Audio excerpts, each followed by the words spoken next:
Good afternoon, everyone. Welcome to Anticipating Wildfire, Building Partnerships and Bridging Boundaries. This is a virtual workshop, part of the PNW Forest Collaboratives Workshop series. It is 1 o'clock, but I'm going to give it about 1 more minute more. I see a bunch of people logging on now, so we'll delay it by just a moment. As everyone is logging in, it would be great if you could take a moment and introduce yourself in the chat. If you could just put your name, your organization, and where you're located. Let's see who's here.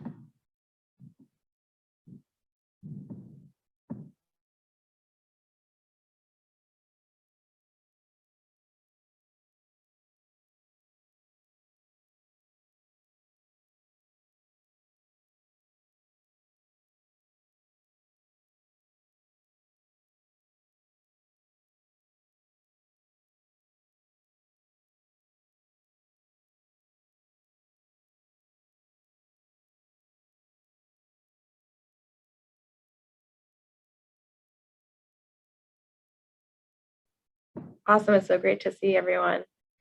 So this workshop is part of the PNW Forest Collaboratives virtual workshop series. This is the second year the workshop has gone virtual. It will last from now through probably the end of October, with about 2 workshops a month.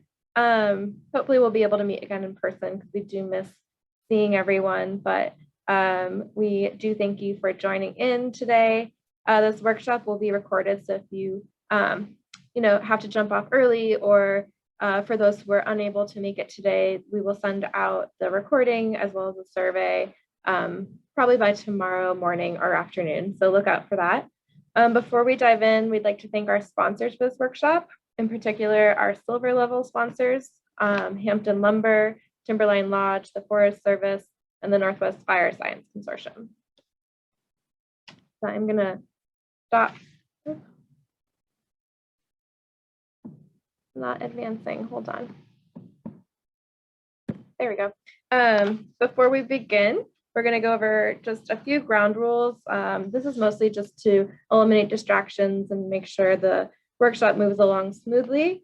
Please stay muted unless otherwise instructed to do so. There'll be some opportunities today for breakout rooms. In the breakout room, you're welcome to turn your camera on as well as turn your microphone on. But while we're all together in the larger meeting area, please keep yourself muted and your video off.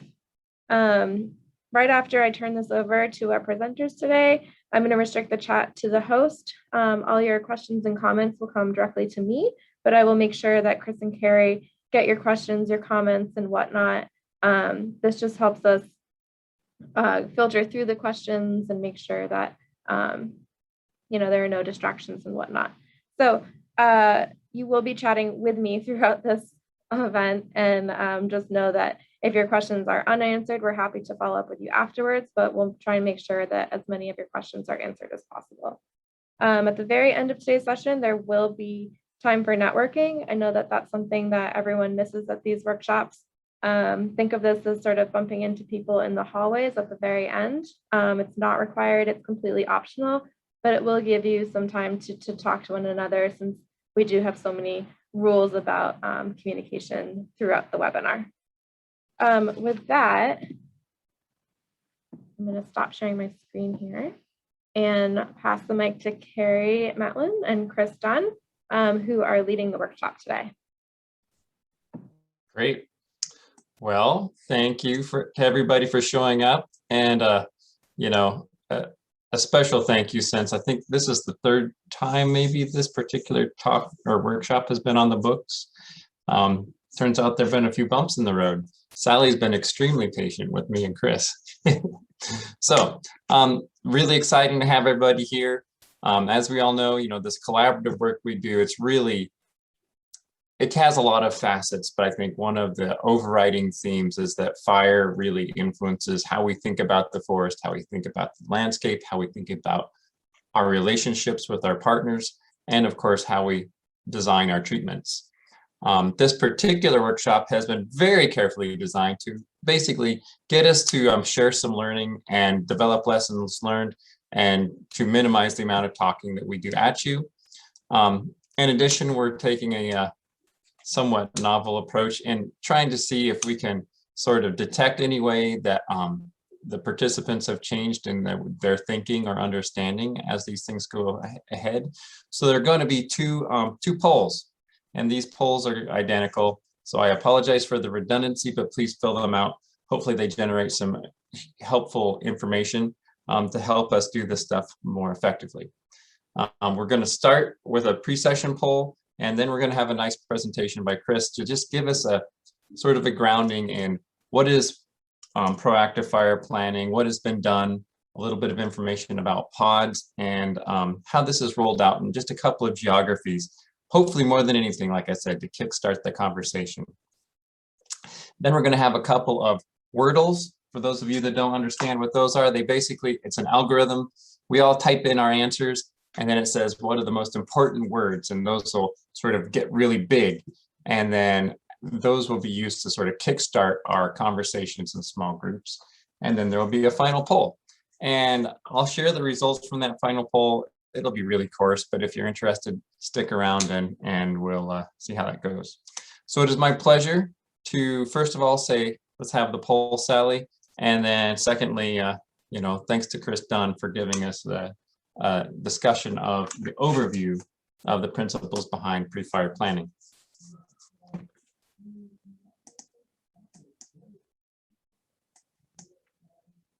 Here you go. Would you want both? Sally, you're going to put that in the chat, right? I am. It's happening. Sorry. It's happening. It's coming. Here is the pre-session survey. Perfect. Okay. And I think we are going to give folks about 5 minutes to go ahead and fill that out. Yep. Okay.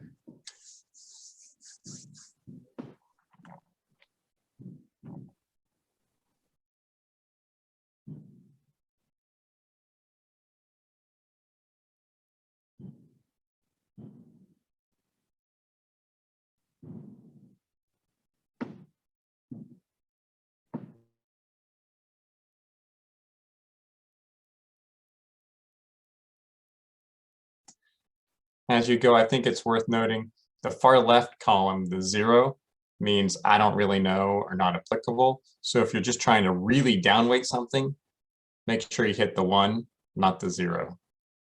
I found that I kind of screwed that up when I test drove this.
We have a question about this on question 3. Are you Yeah. asking which of these can be incorporated or which of these, in our opinion, should be incorporated?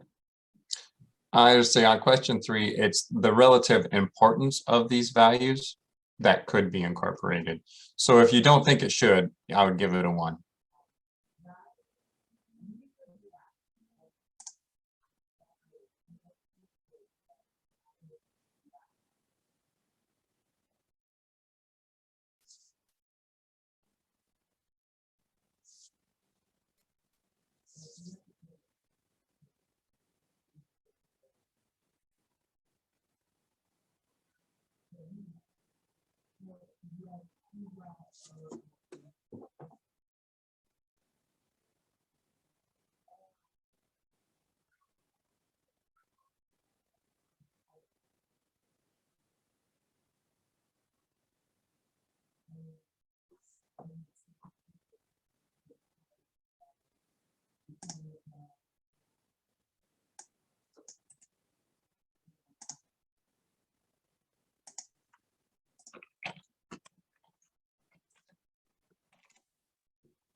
Okay, so I think that's about 5 minutes. If you're not done, I don't think it's the end of the world. We're just gonna tee up Chris Dunn.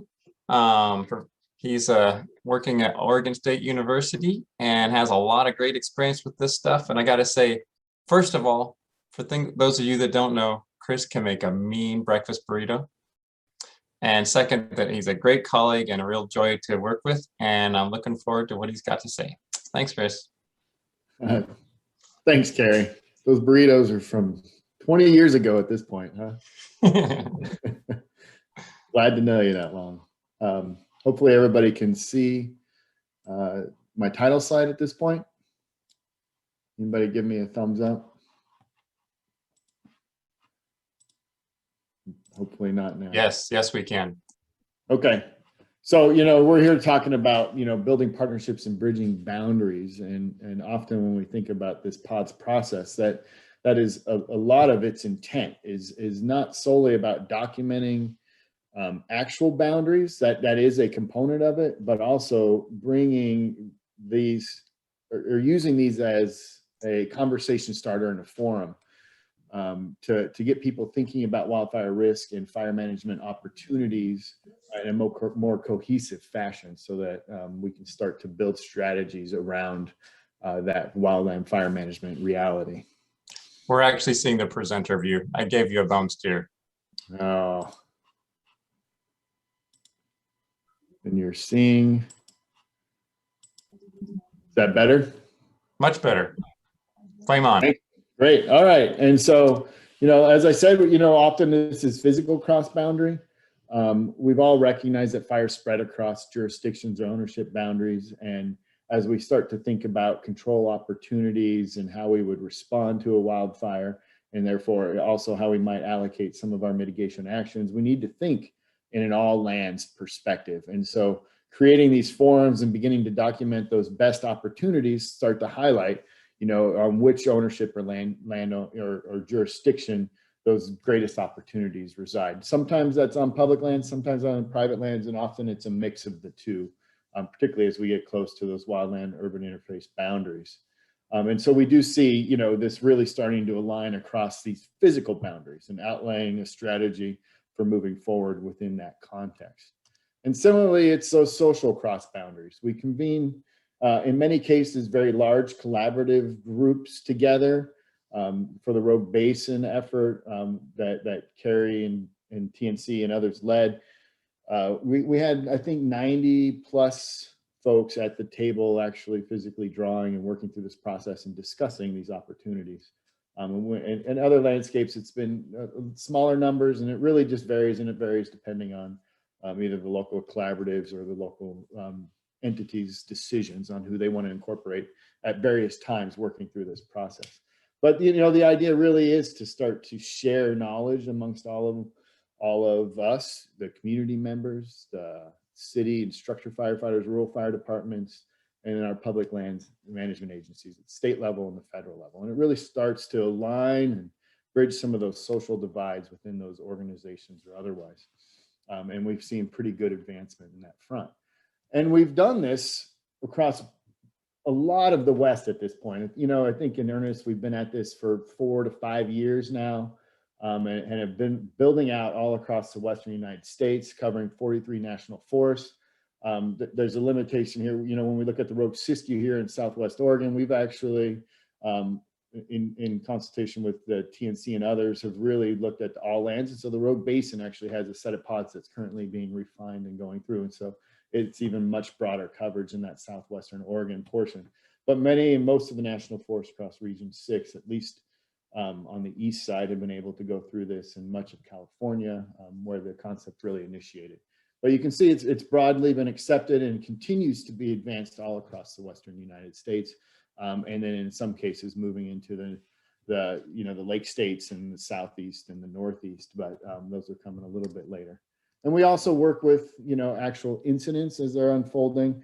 We through the risk management assistance program, we're delivering pods and then some of the spatial analytics that help support the development of those directly to wildfire incidents and those decision makers, to help inform their decision-making process as these large fires unfold. And you can see the distribution here over the last 3 to 4 years that we've been working through that program, and those incident managers reaching out to us to deliver these products.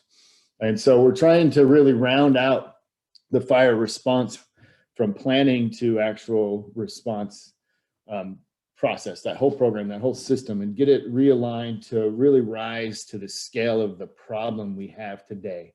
And then ideally we can start to take our other mitigation actions, prescribed burning and thinning and other actions, to align to the fire management needs to further advance our efforts and protect our communities and those values at risk as well, which is often about getting more fire on the landscape where it's appropriate, and then doing other types of mitigation actions where that's not an opportunity. Now I'm going to put up a video here from a forest supervisor in Colorado at the Arapahoe Roosevelt National Forest. His name is Monty Williams. And I'm going to let him sort of describe this pods utilization as they're thinking about it on their landscape in Colorado, just so it's not me hypothetically talking about this, how these can be really useful in addressing our wildfire challenge today. This is about 5 minutes, so enjoy this, and then we'll get into some more specific examples after. So this is one of our, what I would call a fire shed. You may have heard that term. And this is an area that's from Wyoming down to almost south of the Rocky Mountain National Park. So about, 80 miles wide by 80 miles, 70 miles, 60 miles north and south, a fairly big area, but this is how big these fires move. And it's kind of the landscape that you need to be able to kind of look at to think about wildfire and what you're going to do about it. So y'all should see the pods. These are our pods. And it's interesting to note that this wasn't something we generated by ourselves. All the partners came in and sat down and said, where are those places that we could fight fire in these areas? And it built this map. It looks a lot like a burn map, if any of you are from the South, a burn block map, but it's different. And so this is the map that came up for us after everybody got together and said, yeah, if we had a fire here in X, these are probably the logical places that we could take that thing on. So one of the things that we did in northern Colorado, and we're doing throughout the forest now, is we wanted to take a strategic look and say, how do we manage fire behavior in these large spaces? We think that's probably the most important step and the first step for our piece of country. Maybe later we're going to get into more specifics, but in this chunk of country, we knew fires moved from west to east. A lot of the values at risk are sitting on the east side of this green line. And so what we wanted to build was a line of density reduction and prescribed fire that went from the Wyoming border south of the park eventually. If you start thinking about pods then, and this is maybe the first kind of indication of where pods might be a little different, you can see the set of pods that are affected in essence. And I know if James White's watching me, which I know he's not because he's in another session, but he'd tell me maybe you picked the wrong pods this morning when you built this. But from a philosophical standpoint, this set of pods kind of represents that strategy. Each one of those sites need to be treated in some way with density reduction and fire to create this barrier that we've come up with. So these are the burns, the existing work that we had done. That's the light turquoise. So these had been cut and burned prior to the Cameron Peak fire. And then here's the High Park fire in kind of a darker red, and the other dark reds are other fires. And we're done. Okay, if you'll start the video. So here's the Cameron Peak fire that started. And what's interesting is it made 3 big runs. And the first run and the second run both ran into places where we had treatments or the previous fire scar. And what I'm getting at is, from a strategic level, we can look at these large firescapes and think about, for our area, what do we need to do? And then we can actually start working on those parts and pieces and making that happen, one pot at a time. And I started out, and here comes the first run, and there it stopped right into one of our prescribed fires in the old fire. The second run's are coming here pretty quick, running towards Red Feather, and it's going to slam into Pingree and Swamp Creek burns. And then the last fire, the last run's going to take a minute here, but there was nothing in its way. We had a project on deck ready to go. Long story short here is, our strategic look actually made a difference in the places where we had work done and in place. And it significantly altered the outcome of that fire. The pods are critical to that. If you think about 5-year plans and how you start to think about what work you do, it's not random. It's not about just going out and picking the easiest stand here, or, oh, geez, we can get a prescribed burn in there. You got to think strategically in your watersheds about what do you need to do, and then you got to build the treatments to go do that. And where the pods really help you is that ability to kind of carve the landscape up into pieces. The old adage about, you know, how do you eat an elephant, one bite at a time, or maybe one pod at a time. And it gives you a place where you can communicate back and forth easily with your partners, with the publics, about what it is you're trying to do and why you're trying to do it. My bottom line, and I'll stop here and let other folks talk, we got to get away from these random acts of restoration. Just this pepper in the landscape with treatments and doing more of those, which made sense in a standing compartment type of world, doesn't make sense today. We got to take our landscapes, let's lay out those pods, and then let's pick a strategy. What set of pods need to link up to do whatever it is, set of objectives that we have for our landscape. If you're up in the Medbo route just north of me and you got a lot of lodgepole pine, your strategy isn't going to look a lot like ours. You're going to have to do something different for your values at risk and your vegetation, but pods have been integral to that. And so hopefully this is helpful to this conversation. Thanks. So we go through this process of building these pods, and it really is about convening the right people at the table, and we bring some spatial analytics to it to help support those decisions and really check our biases, and then we use the local knowledge to check the biases that might be present within the analytics. And ideally, the mix of those two processes really develops the best product in the end. And so I'm just going to step you through a series of how that ultimately works. And we have these potential control location atlases, which are really assessing the utility of various features across the landscape in containing a fire. And it's built off of historical fire perimeters, so what firefighters have used in the past. We leveraged the suppression difficulty index, which was designed by an incident commander actually out of Spain, and has been slightly modified over the years. And it's really about how firefighters are really interacting with the fire environment and the broader biophysical environment across the landscape, and highlighting those areas where it's really challenging to operate as a firefighter in. And then, of course, with that local knowledge, we can get to this point where we develop potential operational delineations. Now, this is the process that the Stanislaus National Forest down in California went through, and then are leveraging to deal with this project that you see here in the center in the dark black, which is their Cerro project that they're moving forward with some mitigation actions on and some treatments. I won't go through that process that we worked on with them, because we have a more local example here for Region 6 with some of the great partners we have on the call today. But then we also have this quantitative wildfire risk assessment, which we had created for the Stanislaus National Forest that you see here. We have a couple here in Oregon and Washington, including the one that's all lands, that the Region 6 quantitative wildfire risk assessment, with the similar type of outputs. But here you have a picture of the burn probability across that landscape.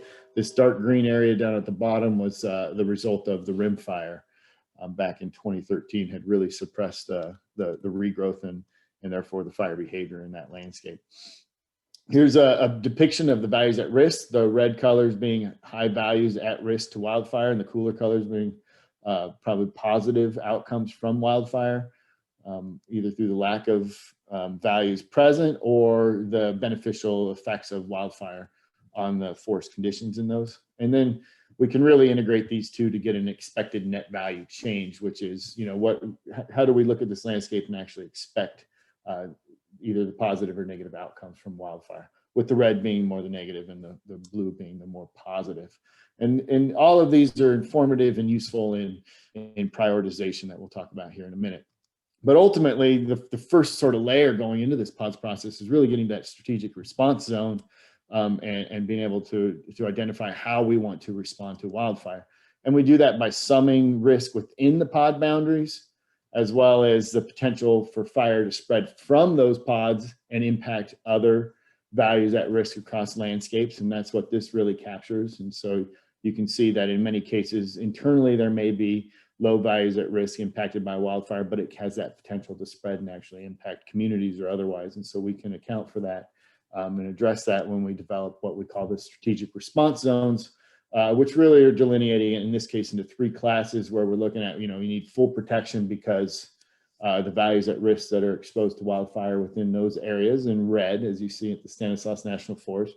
The yellow colors being where there's opportunities under the right conditions to pursue that strategy, and then the green where it should be the default strategy that you pursue managing fire for resource objectives, because that's going to be the best outcome for those portions of the landscape. And this can help really start to chunk up the landscape, as Monty was talking about, with wildfire or large scale prescribed burning. But we're not all, you know, often many of our most fire prone landscapes reside in that protect zone. And there are additional needs that need to be developed, you know, additional mitigation actions.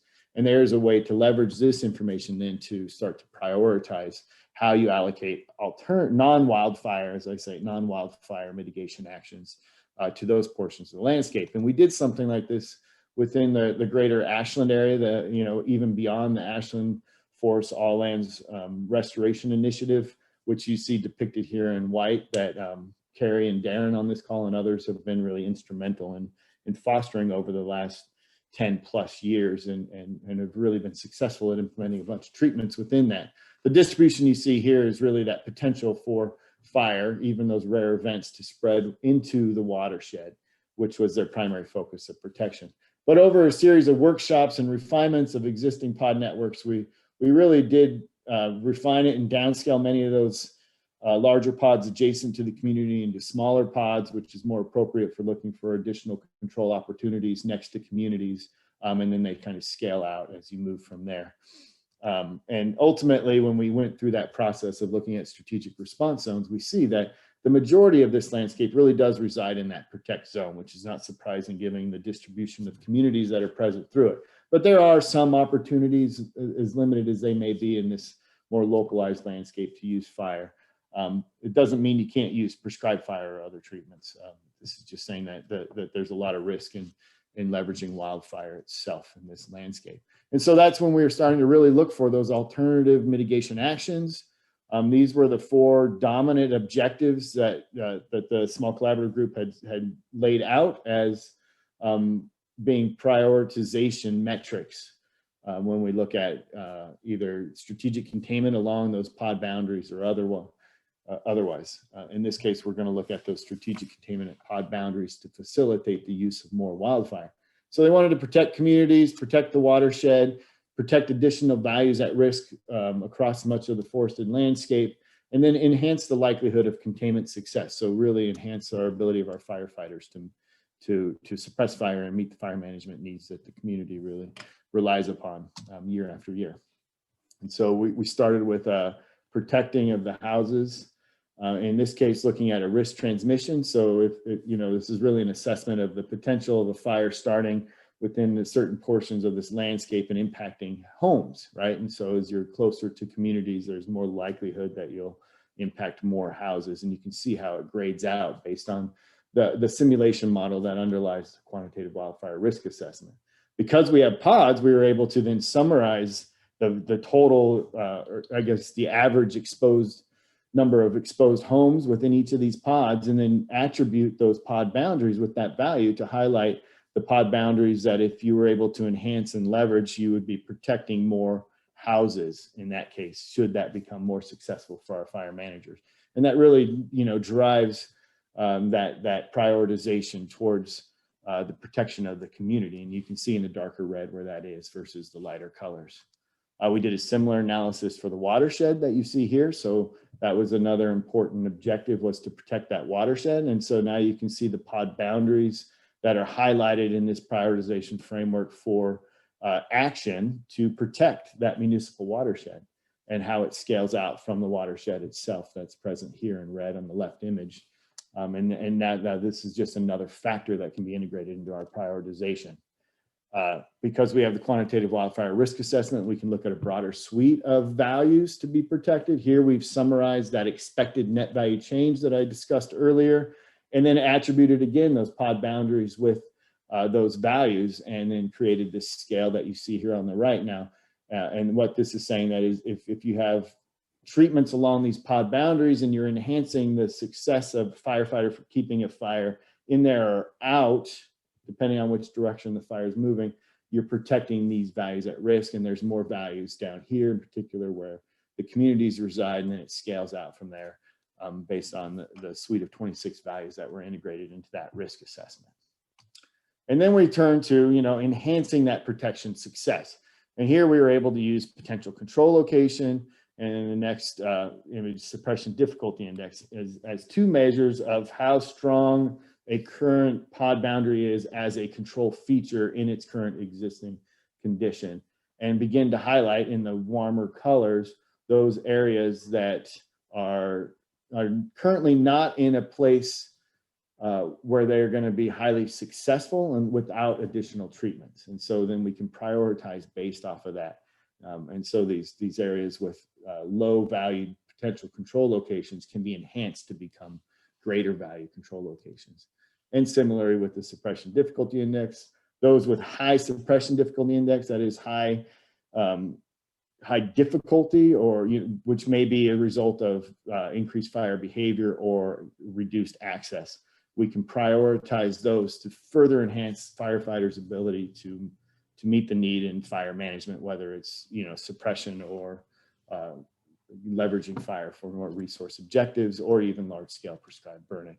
And we can integrate those, as you see here. Ultimately, we have the values that are protected, the likelihood of success, and keeping all these, in this case, equal, not weighting them any differently, so they all have equal value. We come to this conclusion here on the right that says, these are your most important pod boundaries to prioritize treatments onto to meet these objectives that were laid out by the local group of interest. And then we can begin to both allocate, the financial resources, the limited financial resources, and maintain these in perpetuity as we go as the most important strategic locations to be ready to address a wildfire challenge that is likely to come in the future.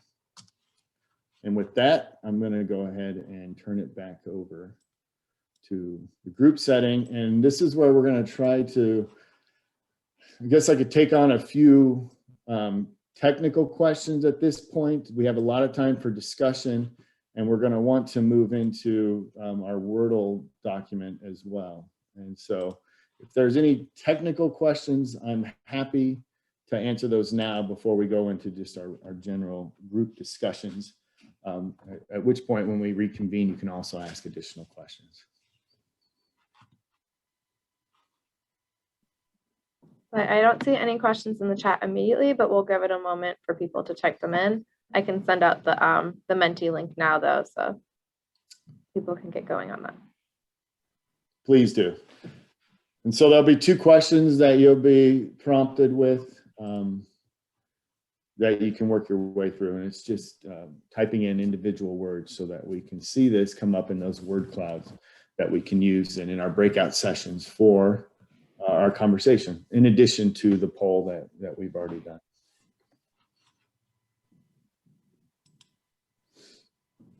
Yeah, that link.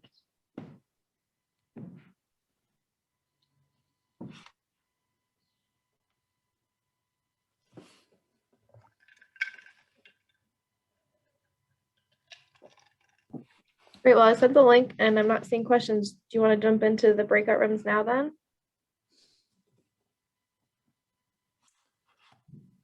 Let's give it a few minutes for folks to work through That sounds good. the questions. Just let me know. We want to use these for the discussion topic, so I want to be able to send some information over.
Chris, do you need to quote, show the next slide? Mentimeter's asking me something.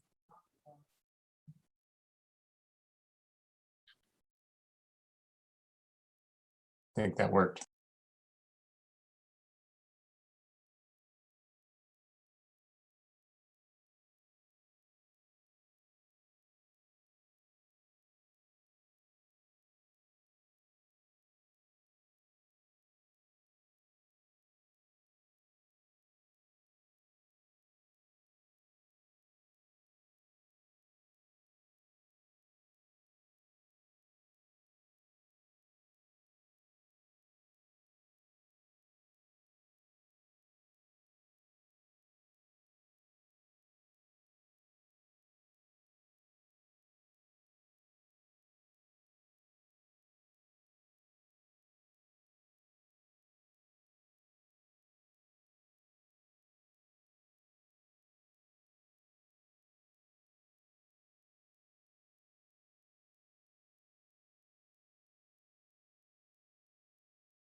Okay, thanks for those of you that were able to respond. We're going to go ahead and move into breakout sessions now. I've sent, well, I've sent those images of those word clouds out to the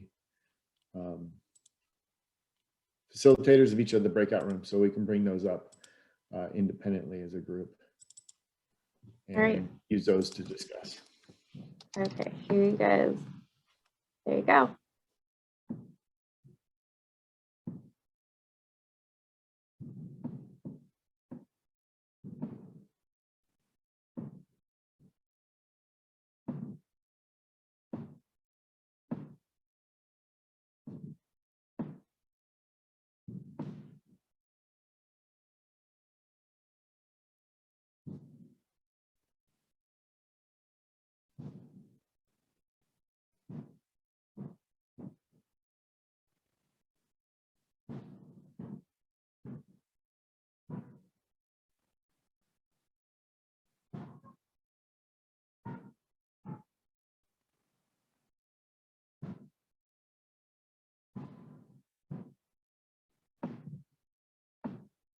Right? Okay. Oh, we're recorded. That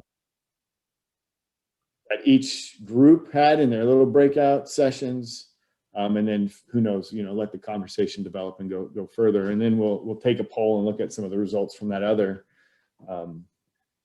polls that we took at the pre of the session and at the end as well. And so I'll just go ahead and start and bring up, and ideally some of the folks within my session could speak up as well, because I don't know that I'll characterize everybody's comments appropriately, but we really spent a lot of time thinking about climate change and how this process could fit into thinking about climate change and landscape change into the future. And there's fairly significant challenges to meeting that need, and sort of modeling those futures out, and then folding them into this process. We do have one project going on in Northern California that's attempting to address that from a vegetation primarily perspective, but a vegetation perspective with a keen eye towards tribal first foods and their social values that they place on the landscape. And so there's an opportunity there, but this process right now sits in a more nascent stage, early stage, where we're really talking about near-term risk, near-term change, maybe 5 years into the future at best, and then the pods and the conversations that are developed through that and the bridges that are hopefully built and maintained just offer that forum and that planning platform to begin to ask all those additional questions and think about the future. That's at least how I sort of see it in my mind. And I certainly welcome Sharice or any others that want to add to that and better articulate your concerns and thoughts, Carrie or Sharice or otherwise. And if not, we'll maybe get a summary from another breakout group. This is Kathy. You hear me? Yes. Okay. If you guys, the Cook tribe has a climate adaptation plan. And if you guys could ever take a look at that, it is a really, really good document. And it talks about climate change and gives a strategy for how to deal with some of that. So I just wanted to throw that out, that Cook tribe seems to be ahead of a lot of other tribes, and it is really establishing and excelling at a working relationship with the U.S. Forest Service here on the 6 rivers. So just throwing that out. No, that's a great point. And the Karuk tribe is, particularly through Frank Lake and Bill Tripp, our collaborators on our efforts in Northern California, leaning on the North Coast Resource Partnership and the WKRP folks as well. So you're absolutely right on their thinking and their interactions and where they want to take their landscapes as being really, really thoughtful and forward-looking and something that we're trying to integrate with and work with. And Yeah. Skye, so go ahead. They're working with the land. Yeah. One of the things that I just want to say real quick, if you think about it, especially here on the Klamath River and all up and down California, a lot of those towns used to be Native American villages, and then people moved in and took over the area. But the way, especially up here on the Orleans Ranger District, the way the Native people managed fire was there was a 2-mile radius from the village site, and that fire was lit by the women for fine grain mosaic. It was basket material, oak woodland grassland, edible medicinal plants. Another, after 2 miles out from that, was fire that was started by the men, and that was for coarse grained mosaic, brush species, deer food. And then they could also see underneath the canopy. So you're 4 miles out from the village. And then beyond that was a combination of Native American burning and lightning. But if you think about California, go on up and down, if you look at areas, there's a lot around our towns, there's a lot of oak woodlands, grasslands, and they're remnants of what the Native people had been utilizing fire to develop their ecosystem, and plus the plants that like fire. So I always kind of try to put that out, because when tribes, one of the things that we do is we have a use for all the plants. So when we're utilizing fire, we're utilizing it to manipulate the vegetation and provide the resources that we want. And sometimes I think that if you don't have the Native people in there, a lot of times, oh, we want to burn. Well, why do we want to burn? Fuel reduction. Well, that's a good reason. But if you look at the Native Americans, they burnt for a reason, to encourage or discourage different types of plants. One of the things with basket material, hazel and bear grass, when unburned hazel and bear grass are really thick outer bark, the cellular structure of the hazel stick is, it's not conducive for weaving. But for a hazel, after we burn it, it sprouts the following year. The bark on the outside of the stick is less bark. The cellular structure changes inside the stick so that you can twist it and it won't break. Same thing with bear grass. So those, I always like to think of a reason to burn, and in our area, it's to enhance our cultural plants, our edible medicinal food, and then for the animals. So that's all I wanted to say, is just kind of, you know, when you think about fire, and I think about fire and I think about towns, I always think, well, you know, they had it down, how they did their fire from the village out to the high country. Thank you. Well, we don't want to discourage you from talking more, so it's really great stuff, and you know, agree 100%. And I don't, you know, if Skye's on here, she's a PhD student here at Oregon State University, and maybe she could speak to some of her efforts to try to capture what you're talking about in both spatial fire planning and the long-term vegetation dynamics in the landscape that you're speaking of. Skye, you out there? I am here. You kind of put me on the spot. I did. That's all right. Yeah, so working with Frank Lake and others to think about how to incorporate some of those cultural burning practices and cultural resources into the tools that we use as fire managers to better characterize those values and better understand how cultural ignitions and lightning ignitions really interacted on those landscapes historically, as we look to really bringing back cultural fire as well as prescribed fire and managed wildfire in those toolboxes. But yeah, centering around that landscape in Orleans, in Northern California with the Karuk, and hopefully you and other collaborators and WKRP. So looking forward to talking more about this for sure in another place. Thanks, Skye.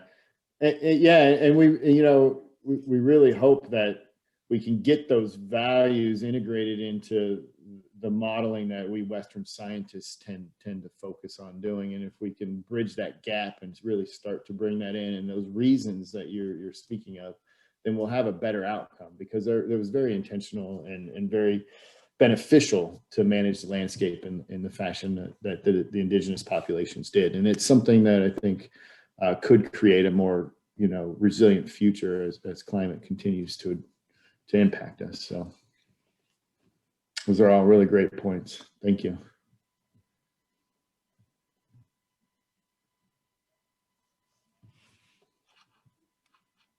Did we want to hear from the other breakout groups? Yes, please. Darren, you want to do so? Yeah, sure. And, we only looked at the 2 Wordles. It's about as far as we got. And that was Lisa Cook and Philip North and Robin. There's a key concern. There's just the idea of ecosystem services as an overarching key reason to be doing, this kind of fire planning. That was elevated. And the important role of education. Both of those kind of concepts weren't well captured in what was brought forward in the wordling exercise. And then one other key thing, especially in terms of who needs to be there, I think there was, some emphasis on tribes. But the key thing that participants in our breakout were really cognizant of was integrating these, specific tribal rights to the landscape and to the resources, and how those could be built into the proactive planning. And then, of course, if anyone wants to jump in there from our group to correct or add, you're welcome.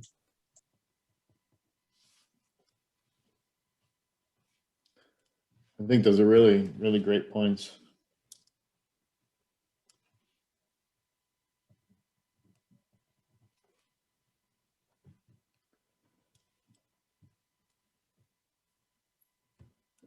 Well, let's go ahead and just hear a report out from the other groups, while we have about, I think, 5 minutes left in doing so. So Carrie, you want to go ahead and hop on? Sure.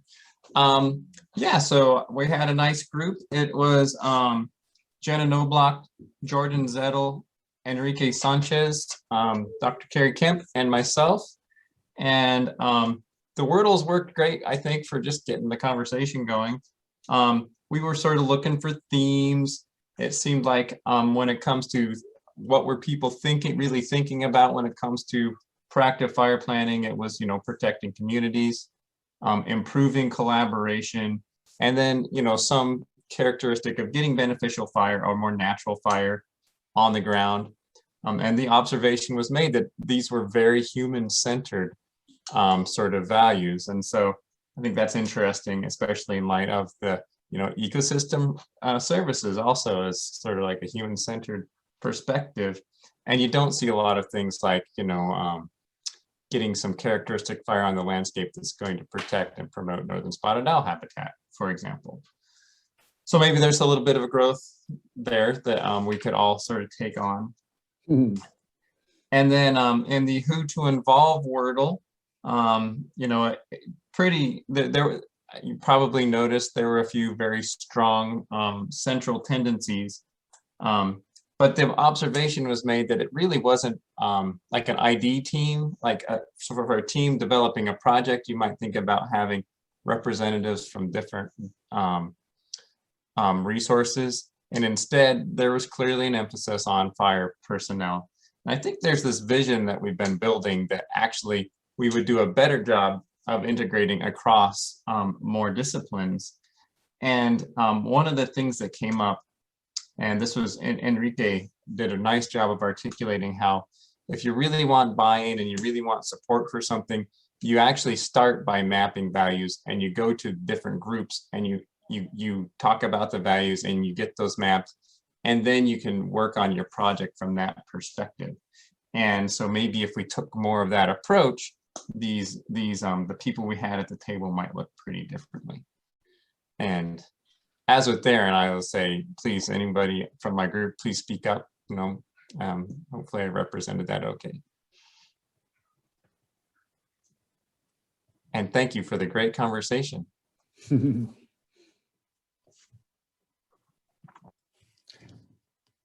Thank you, Carrie. Hearing none, we'll go ahead and move to Skye for her group breakout report. Yeah, we also had great conversations, mostly centered around the Wordles, but then kind of branching off in various directions. And really, started off by kind of thinking about where there was commonalities and what in those Wordles could be combined, or what really resonated with folks based on the landscape that they were working on. But one of the things that came up pretty early was talking about the differentiation between landscape planning that's kind of pre-fire, large scale, often involves a lot of collaborative partners and a lot of intentionality, with pre-fire planning that is maybe happening in the late winter or early spring before a specific fire season, and how the methods that are undertaken in those two planning efforts, which can both be considered kind of pre-fire, are really different. And the collaboratives and the folks who have voices at the table are really different in that. And so kind of discussing those logistical and practical and maybe areas for growth and improvement on different areas there in those two different realms was really interesting. And that kind of carried across both of our Wordles when we both thought about objectives for those two different types of planning, as well as who should be at the table and how we can respectfully kind of bring in all voices. And then a fair amount of discussion about this collaboratives one, and feeling glad that it kind of popped to the top, but realizing that in different areas, who's part of a collaborative and whose voice that represents can be really different.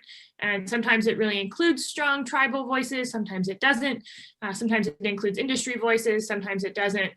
And so needing to think about those guys as well.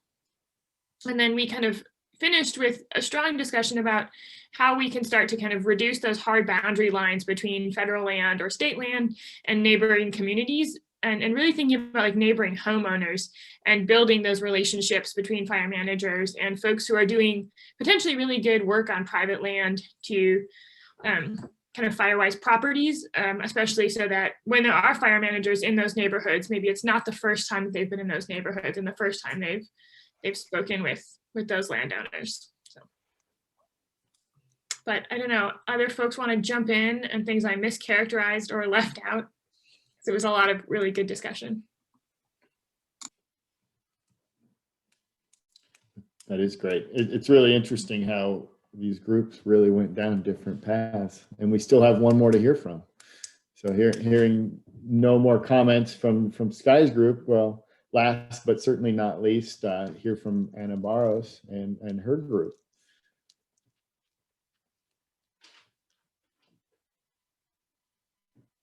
Nope, she's gone. Okay, what about now? Okay, thank you. So yes, so I'm gonna try my best to summarize the things we talked about with group one. We didn't get the Wordle, so we quickly pivoted into some of the questions. So our group was myself, Anna Barros, Corinne Hoffman, Annie Schmidt, Dan Rankin, Darcy McDaniel, and Alex Anna. And so I asked the group to talk a little bit about what makes collaboration work or not work, right? And whether in the specific landscapes in which they are working, are folks collaborating to come up with objectives and goals to do all lands work. And so we got sort of two perspectives on that. One from working with multiple collaborations and generally speaking, observing that for the most part, those that have the logo are able to participate and collaborate, right? So fire managers, land managers, the public agencies. But in many of those instances, not having the individual communities or the city planners or any sort of outside the big land management agencies involved. But we also heard from communities in the Bend area that are very well organized, making a lot of progress, collaborating really well, accomplishing a lot of prescribed fires, so very positive in that regard, but still feeling the need to expand outside Forest Service federal land boundaries and doing more of that collaboration in other types of ownership. So then I asked, we talked a little bit about, what makes, what hinders or facilitates collaboration. And we talked a little bit about relationships and how that goes both ways. So if you have the relationships in place, then you're probably going to have good collaborations. And where you don't, you're not going to have that. And connected to the idea of relationships that you have in place, social license, right, to operate and to implement these mitigation actions. And that is about also talking to people, communicating, understanding if folks have capacity to participate, what they need, how do we interact, and finding the venues and the ways of interacting that can be very different across different landscapes, and just not overwhelm people. And on that note, we talked about how the whole the POTS process, the pre-planning process might actually be very helpful from a social license perspective, right? Some, for example, some of these PCLs might be or have been in the past, or fuel breaks or containment lines have been creating during wildfire incidents. So when there's smoke in the air, when communities are being threatened, right? And maybe with, or maybe not for sure, with some opposition associated with that. And the pre-planning, bringing it outside the fire season creates that space to, communicate what this is about, gathering that social license, taking some time to explain and build that trust and that ability to do the work. And that would be a very good reason to do pre-mitigation. And then on that same note of improving social license, we talk a little bit about how do we bring folks that typically are not part of that conversation, how do we bring them into that table, make sure they have a voice, make sure they're heard, even when they're not, how do we entice them to do that, right? And I guess we kind of left it at, we provide the opportunity, we continue to try and build those relationships, and we are very transparent with our intentions and continue to sort of put the time and the effort to build those relationships that will guarantee that we'll get the work done. So if anyone from my group wants to jump in and clarify or just, add to what I just said, please do that. But yeah, other than that, that's what I have. We have. Great stuff, Anna. Thank you. Anyone else have any comments? We're about closing in on our time here, and we wanted to hand it over to Carrie to do another polling. So if there's no more comments, we can go ahead and do that. I just want to thank everybody for, playing the game. This was intended to be a little bit different kind of a session. I think we might have succeeded at that, and that's a good thing.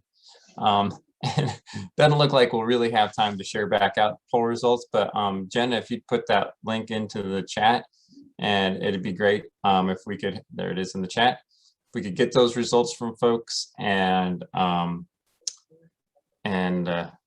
see how that helps us do our work more effectively moving forward. Thanks, everybody.